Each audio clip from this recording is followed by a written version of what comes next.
A paz do Senhor, meus irmãos. Vamos dar continuidade ao nosso estudo. Esse aqui foi o resumo da segunda aula, né? A primeira aula eu falei o que é batismo, né?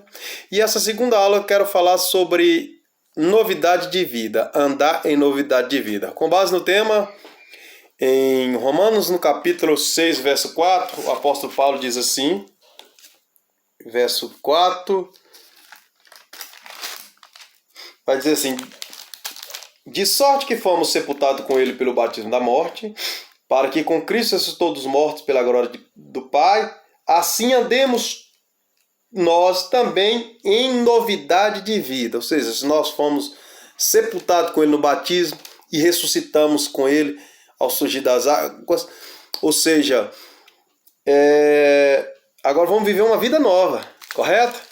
Em 2 Coríntios, no capítulo de número 5, verso 17, Paulo vai dizer assim, inspirado pelo Espírito Santo: assim, presta atenção, assim, se alguém está em Cristo, nova criatura é.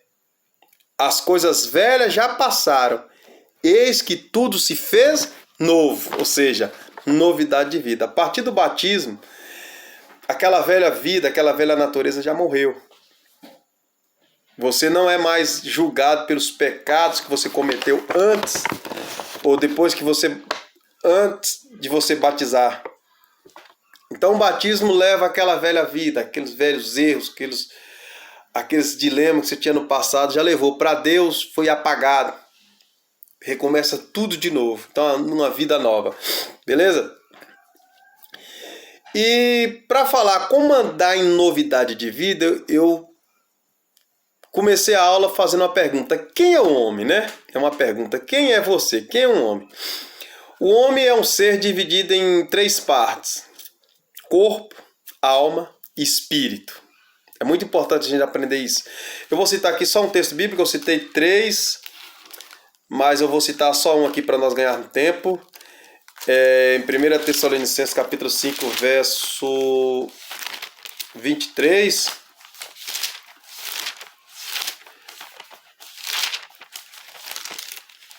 1 Tessalonicenses, capítulo 5, verso 23. Olha o que a Bíblia vai dizer.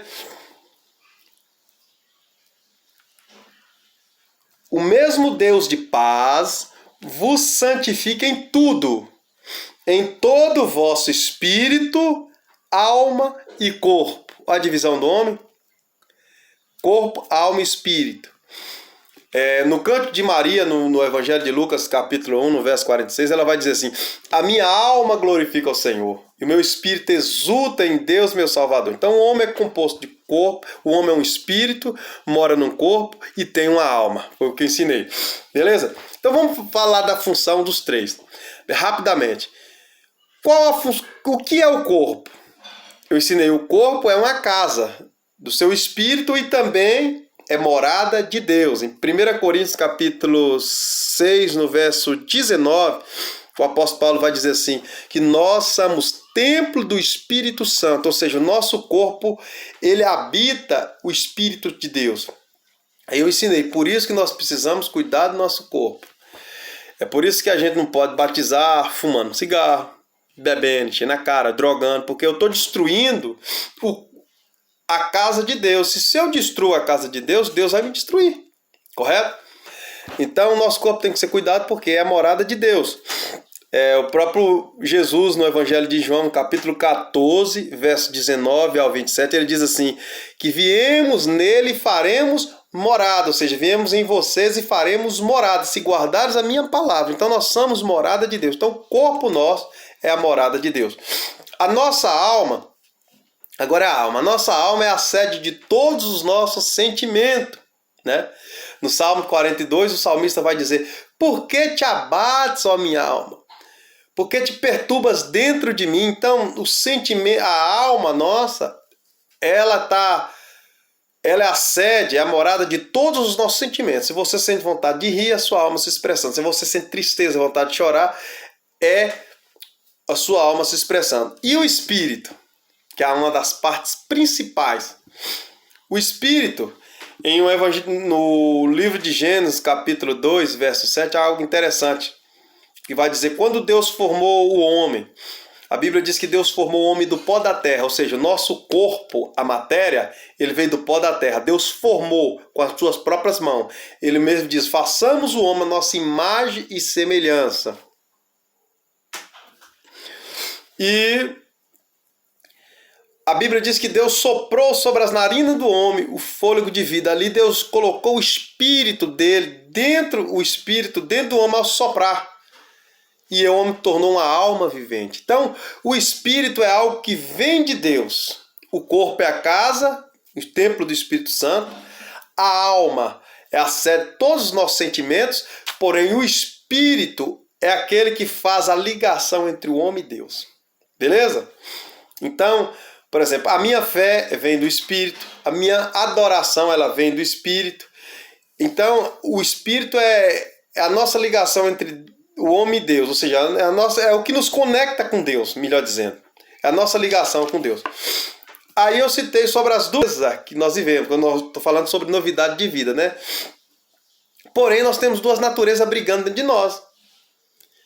Que a Bíblia diz lá em Gálatas, que é a carne e o espírito. A carne é aquele lado nosso que quer fazer aquilo que é errado, que é tentado. Porém, o espírito é aquele lado que quer as coisas de Deus. O próprio Jesus vai dizer assim, orai e vigiai, porque a carne é fraca, mas o espírito está pronto. Então, há essa guerra entre a carne e o espírito. Aí eu fiz uma pergunta para a turma, que nós temos um ringue dentro da gente. Um lado da carne e um lado do espírito. Eu perguntei, quem é que vai vencer? E a resposta foi, aquele que você alimentar mais. Beleza? Aí eu citei, como que eu vou fortalecer a minha vida espiritual? Se eu vou andar em novidade de vida, a minha novidade de vida é fortalecer a minha vida espiritual.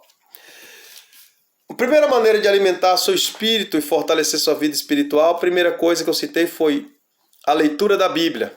Jesus diz assim, nem só de pão viverá o homem, mas de toda palavra que sai da boca de Deus. Então, a leitura da Bíblia é importante, você ouvir a palavra de Deus é importante, porque é isso que vai alimentar a nossa fé, né? O próprio apóstolo Paulo vai dizer que a fé vem do ouvir e ouvir a palavra de Deus. Segunda coisa, manter uma vida de oração. A oração quer dizer falar com Deus. Se eu estou em novidade de vida, então eu tenho que estar conectado com Deus. Uma das maneiras de conectar com Deus é através da oração. Oração quer dizer falar com Deus. Eu até citei no Evangelho de Mateus, no capítulo de número 6, Jesus ensinando como nós devemos orar, né?